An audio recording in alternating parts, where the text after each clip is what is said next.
Welcome back to Story Time with Miss Tasha. This is my second session since we started up since last spring. And just a quick review, of course, what is Miss Tasha's favorite color? Purple. What does Miss Tasha love to eat? I love chocolate. And of course, my wonderful voice. All right, now just a quick review. I hope all of you, of course, I have to have a purple one, of course. Hope all of you figured out what 6 feet was, of how far you have to stay away. That was a fun challenge. I'll be curious to see if anybody actually did exactly 6 feet, okay? All right, now the first one I'm going to read, remember I always read for little tiny kids first. And this is a fun one, because how many of you know the alphabet song?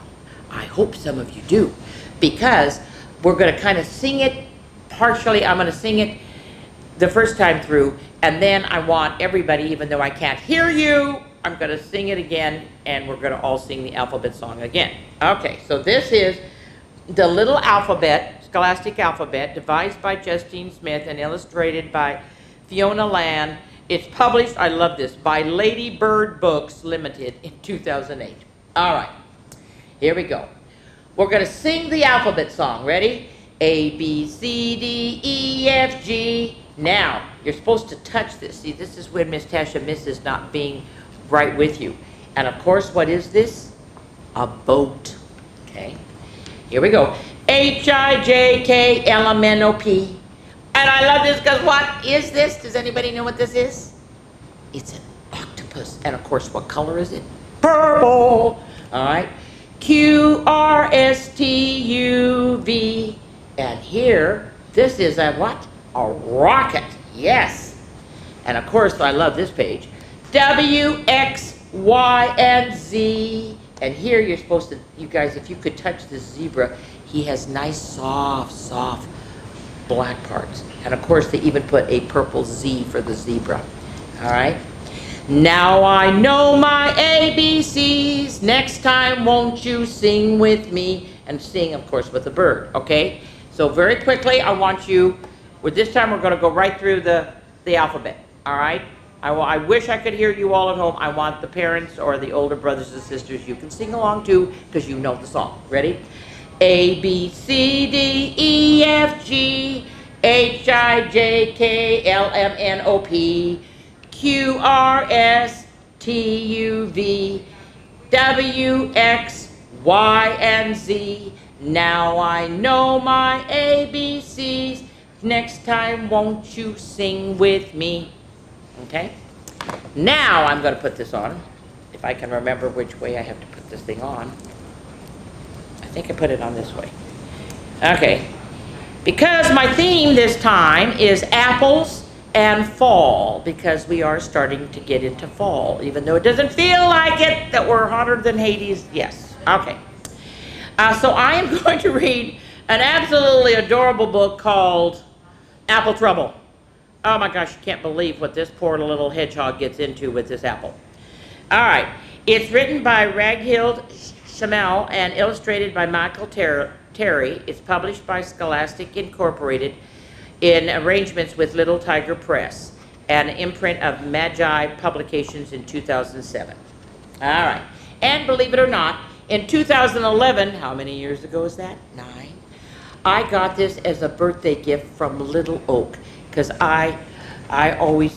for years, I have read two times a month since 2003 at Little Oak Daycare. All right, here we go. Oh, look at that hedgehog. Hedgehog had just finished building her winter nest under the old apple tree, not too large, not too small, just right for her long winter nap. Look at her yawn. Suddenly, a red apple landed on her back. Ouch! Squeaked Hedgehog. Plop went the apple. She curled up in a spiny ball, hoping it would fall off, but when she uncurled, the juicy red apple was still there. Hedgehog tried to squeeze herself and the apple into her beautiful new nest, but could she get in? No. Not with an apple on her back. The nest was too small. Oh, dear. Well, Squirrel scurried past with an armful of brown nuts, and he stopped to help. "Stand still and I'll push the apple off," he said. So he pushed, and he struggled, and he heaved, and he tugged. But the juicy red apple stayed where it was. Worse yet, 3 of the squirrel's brown nuts got caught in Hedgehog's spines. Now she had a juicy red apple and 3 brown nuts on her back. "Oh dear," wailed Hedgehog. "Winter's coming and I can't get into my nest. What will I do?" "Try rolling on your back," snorted Pig, trotting up. "That'll get rid of it all." So there she is. She's on her back, and she's wiggling and wiggling, and she threw herself on the ground, and her legs paddled in the air, and she twisted and wiggled and rolled. "Has it all gone?" she asked hopefully, scrabbling to her feet. Pig shook his head. Nope. The juicy red apple and the 3 brown nuts were still there.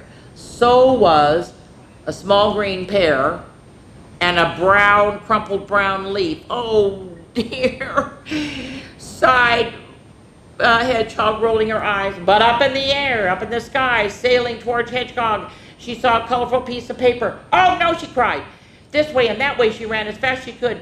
This way, then the paper drifted and landed right on her. Oh dear. Oh, between the apple and the 3 brown nuts. "It's not fair," cried Hedgehog, who now had a juicy red apple, 3 brown nuts, a small green pear, a crumpled brown leaf, and a colorful piece of paper on her back. "I'll never get into my nest." Well, Hedgehog pattered to the pond, and she gazed at her reflection in the water, and then she heard, "Hello, Hedgehog, that sure is a lot of stuff on your back," croaked the frog. "Humph, I'm trying to get rid of it," she sniffed the Hedgehog. "Dive," said the frog. "That will wash it off." Well, Hedgehog dipped a foot into the murky water, and then she dived in. Splash! Her friends watched. Hedgehog bobbing up and down. The juicy red apple was there, the brown nuts, the small green pear, the crumpled brown leaf, and the colorful piece of paper were all still there, and she also got a water lily, a pink water lily. Oh no. "Glug, glug, glug." Uh-oh, gurgled the Hedgehog as the others heaved her out of the water. She did look funny. But Hedgehog did not find it funny. "Stop laughing!" she spluttered as she stamped her feet on the ground. Where am I going to sleep?" Well, Pig and Squirrel looked worried, so did Frog. "I do have one last idea," said the Pig. "Squeeze through that hedge over here." See, here's the hedge. "That'll brush everything off." So Hedgehog closed her eyes. She squeezed herself through the thick leaves, but did it get everything off her back? Oh no. No, it did not. It was still all there. So were the 4 ripe blackberries that were staring at her when she was looking at what is this? A goat.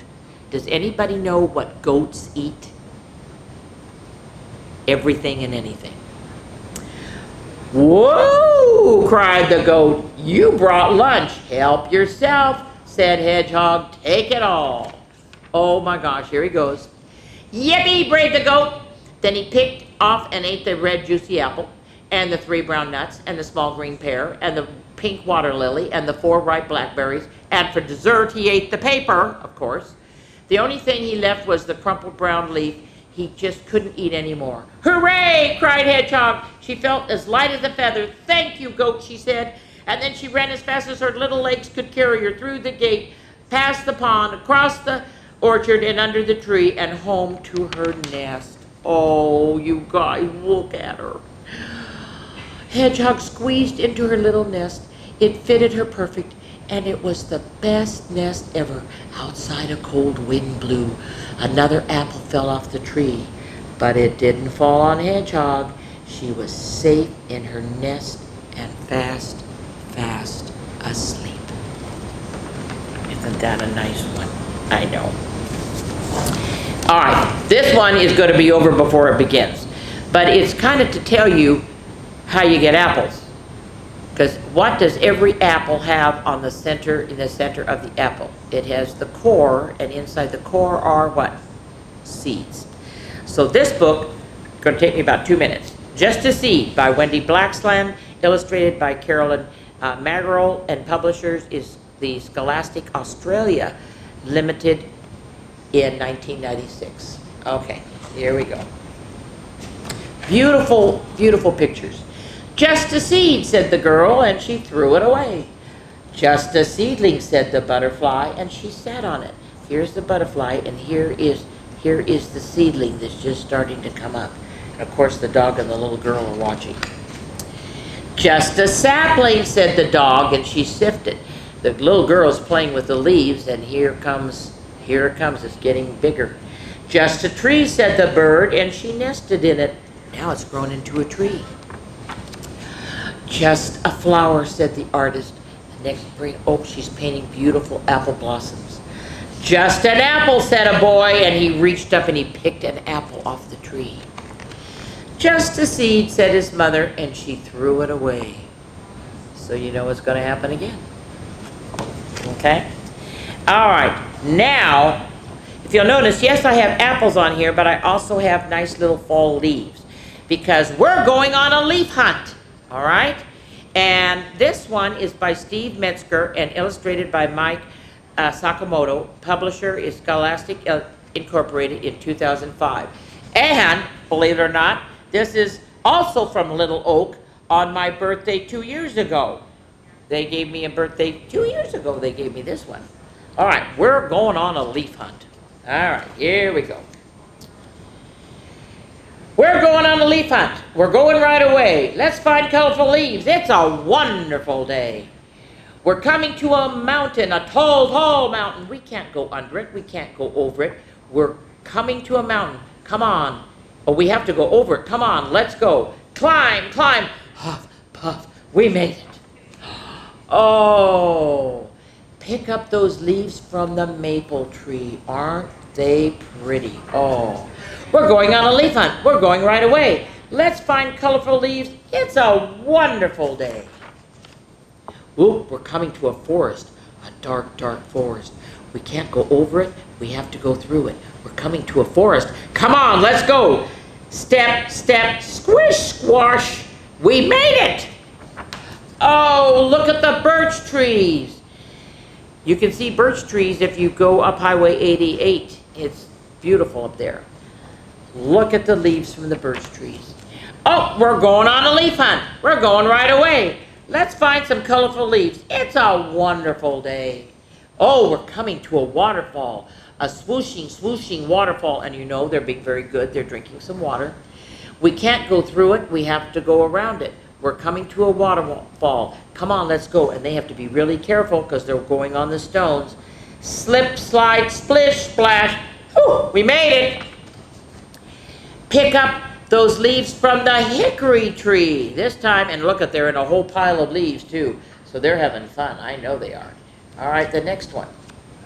All right, what are they going there now? Well, we're going on a leaf hunt. We're going right away. Let's go find colorful leaves. It's a wonderful day. We're coming to a lake, a cold, cold lake. We can't go around it. We have to go across it. We're coming to a lake. Come on, let's go. And what are they being good and putting on? Life jackets. Very good. When you're in a boat, you all should have life jackets on. Row, row, flip, flop. We made it. They made it all the way across. Oh, what kind of tree this time? Oh, it's a red oak tree. Whoa, isn't that gorgeous? Pick up those leaves from the red oak tree. Uh-oh. What's that sound? It's something from that bush. It's black. It's white. It's black and white. Oh, it's a skunk. Let's go. Oh, no. So they went back across the lake. Flip-flop. Then they back across past the waterfall. Splish, splash. Oh, then what? What's next? I can't remember what's next. Oh, then through the forest. Squish, squash. And then back over the mountain. Huff, puff. Huh, we're home. We went on a leaf hunt. What a wonderful day. We found lots of colorful leaves. Now, let's just jump and play. Okay. Now, my next one, I'm going to take this off and put this back on because it's purple. Now, I know I said apples and fall, but When I was looking through all my stuff and I said, oh my gosh, here is Gladys. I just love Gladys. Except I gotta get Gladys in my head. Here is my Gladys puppet. And guess what Gladys loves to eat? Because she's a gorilla. She loves bananas. All right, so here we go. Now, I have to read a little bit about this, though, because it's really kind of neat if I can do it. It's hard with Gladys in one of my hands. This is written and illustrated by Derek Anderson. The publisher is Simon & Schuster Children's Publishing in 2005. Well, Derek Anderson didn't like bananas when he was growing up, but he ate them anyway because he was supposed to. Derek did, however, like writing and drawing. He grew up to illustrate some books, Little Quack's Hide and Seek, and he still doesn't like bananas, but he still eats them anyway because he's still supposed to. And they even have a website that you can actually go on to Derek and see Derek. Can you talk about bananas? Look at all those bananas. Oh my gosh. How many of you like bananas? Okay, that's the question, huh? All right, here we go. Gladys loves bananas. She ate bananas for breakfast, she ate bananas for lunch, and even more bananas for dinner. Look at all of those bananas. Oh my goodness, she was a banana manna. Well, one day the most delicious smell came drifting through the zoo. It smelled even better than bananas. So Gladys went out for lunch. Uh-oh, she went out the zoo. Oh no. She couldn't wait to taste what was making that delicious sweet scent. She followed it all the way to, you aren't going to believe where she goes to first. A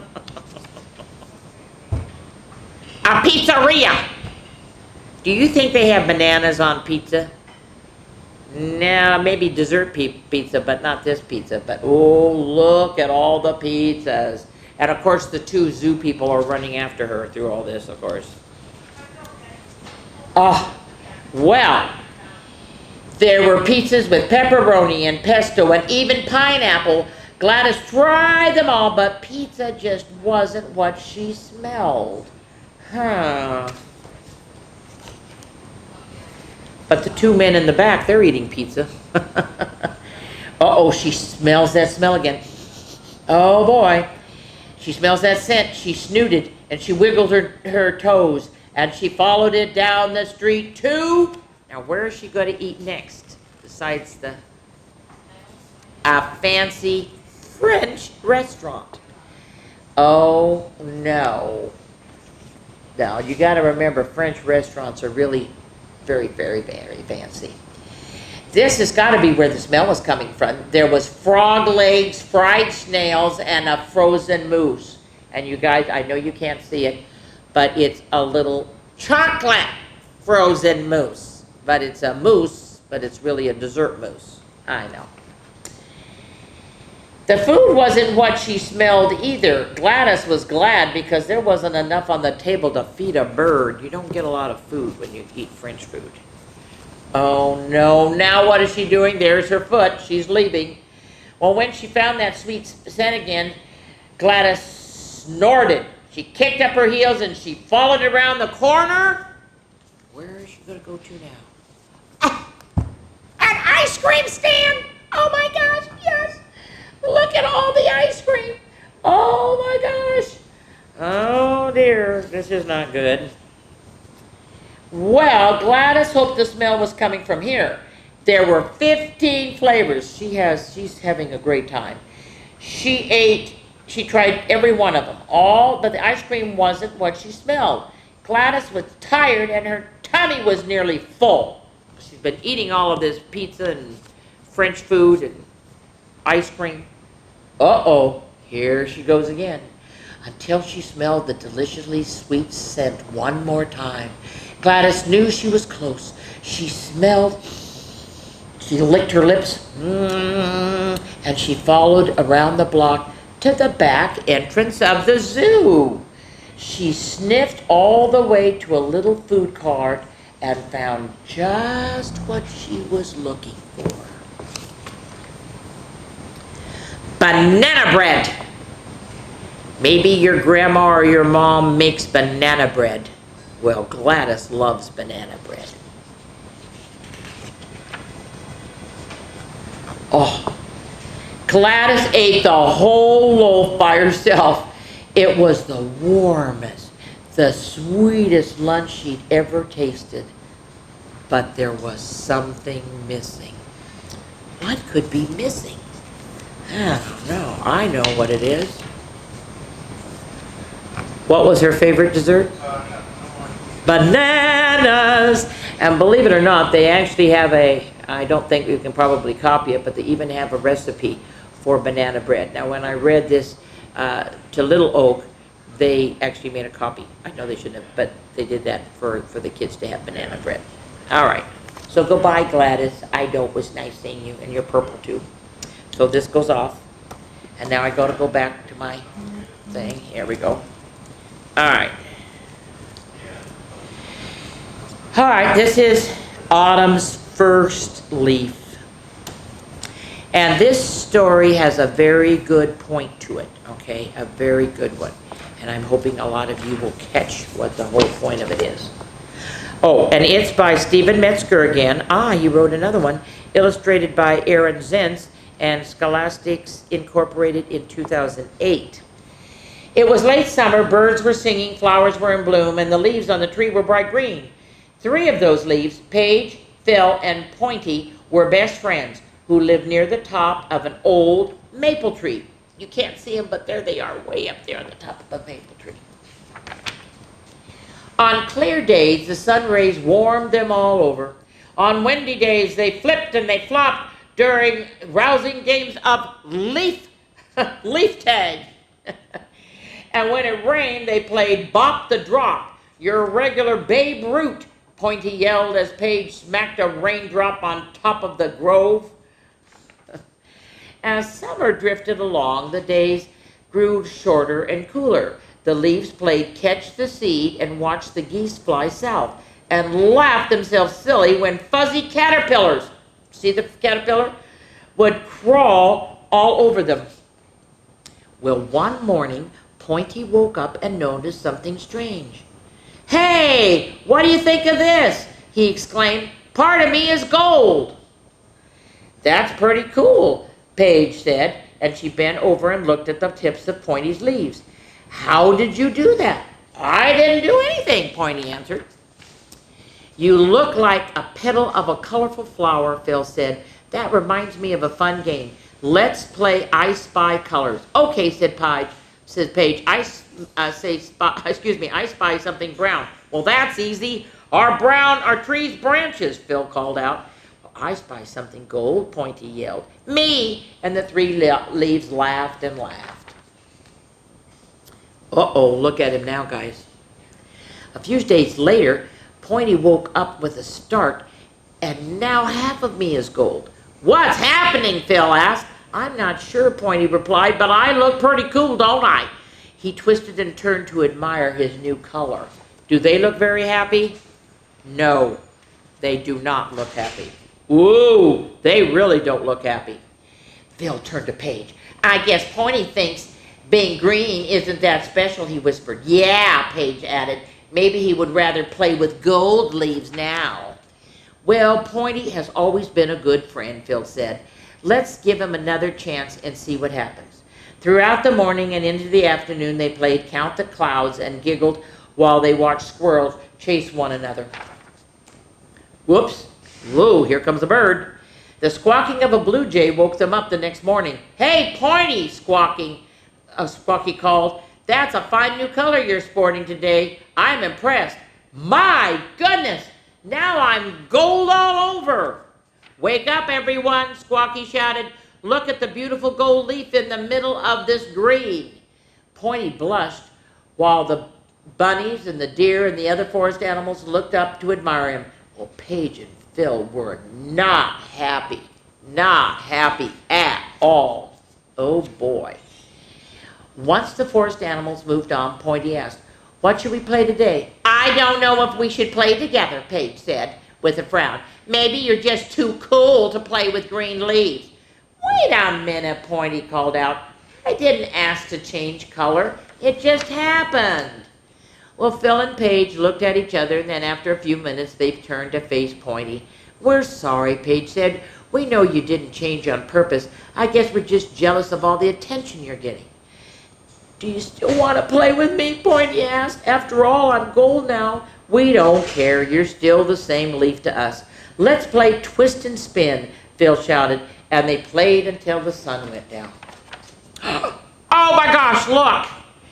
The following week, there was another surprise. Look, I've changed color, Paige cried out. I'm gold, but my edges are orange. I've changed too, Phil added. I'm gold, but with a little bit of red. Now we're all the same color again, Paige said with a smile. Not quite, Phil said, noticing the slight differences in each of their leaves. It really doesn't matter. Now, this is the part I want you to pay attention to. It really doesn't matter what color we are, Pointy asked, as long as we're friends. Paige and Phil couldn't have agreed more, and they happily played together all through the fall. And there they are. Okay. All right, I have one more to read to you, and I hope I can make it through because this is it's a sad story. But sometimes you need to know stories like this. This is called The Giving Tree. It was, the author and illustrator was Shel Silverstein. Copyright was 1964, guys. It's when I graduated from high school. It was renewed in 1992 by Evil Eye LLC. The publisher is HarperCollins Publishing. And this is The Giving Tree. I'm going to read the front little part here. This is a tender story touched with sadness, aglow with consolation. Consolation means support. Shel Silverstein has created a moving parable for readers of all ages that offer an affecting interpretation of the gift of giving and a serene acceptance of another's capacity to love in return. And this is The Giving Tree. Once there was a tree, and she loved a little boy. Here he is, he's coming. She loved a little boy. And every day the boy would come. Look at him, he's running toward the tree. And he would gather her leaves. And guess what he did with them? And he would make them into crowns and play king of the forest.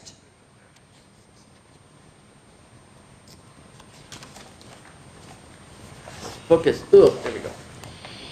He would climb up her trunk. There's his shoes. He went barefoot. There he is, climbing up her trunk. And he'd swing from her branches. You can see his feet. And then he'd eat the apples. There goes an apple core falling down. And then they would play hide and seek. And of course, you can see the tree found him. And when he was tired, he would sleep in her shade. And the boy loved the tree very much. He even carved a little heart that says, me plus T for the tree. And the tree was happy.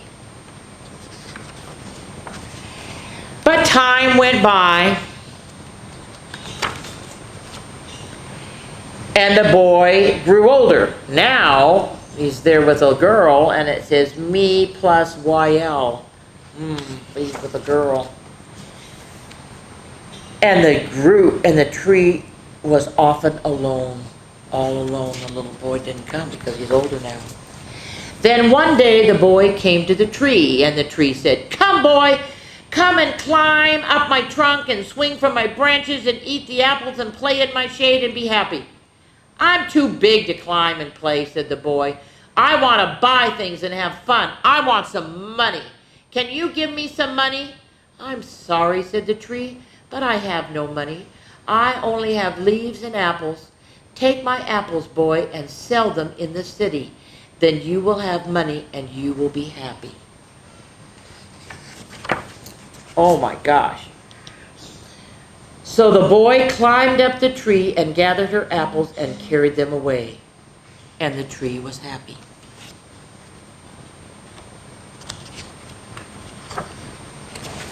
But the boy stayed away for a long time, and the tree was sad.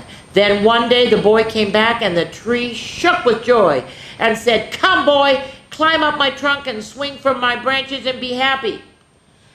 "I'm too busy to climb trees," said the boy. "I want a house to keep me warm," he said. "I want a wife and I want children, and so I need a home. Can you give me a house?" "I have no house," said the tree. "The forest is my house. But you can cut off my branches and build a house, then you will be happy." So guess what he does? So the boy cut off her branches, and he carried them away to build his house.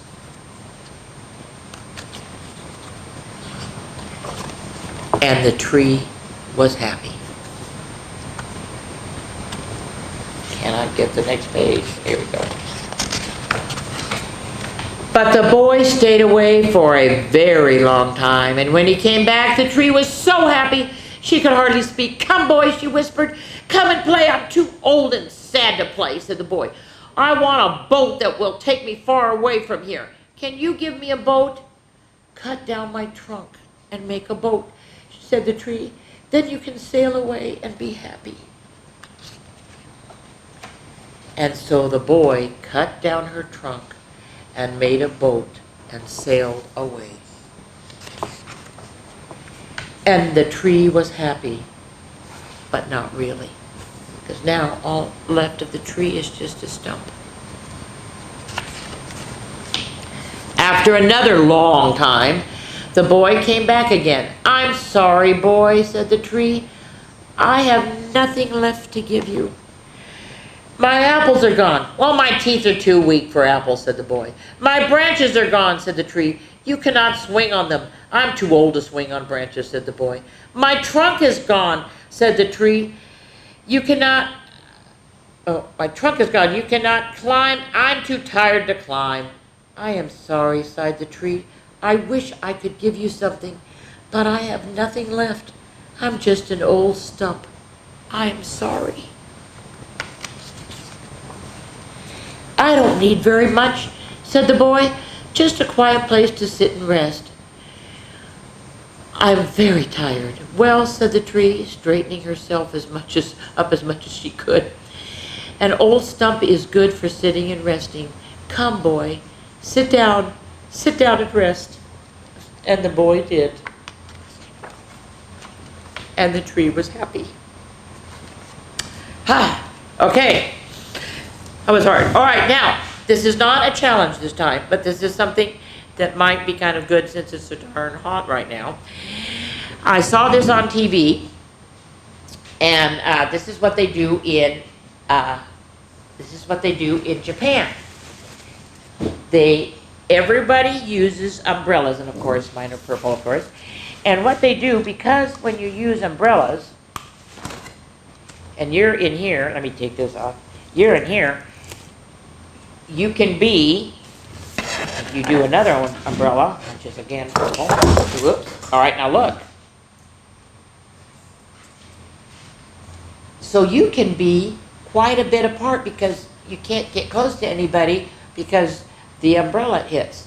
So think about this on nice hot days, or if you're going and you're going to meet somebody, take an umbrella so you can visit, but yet you can still be socially distanced apart. Okay? All right, that's all for today. See you soon.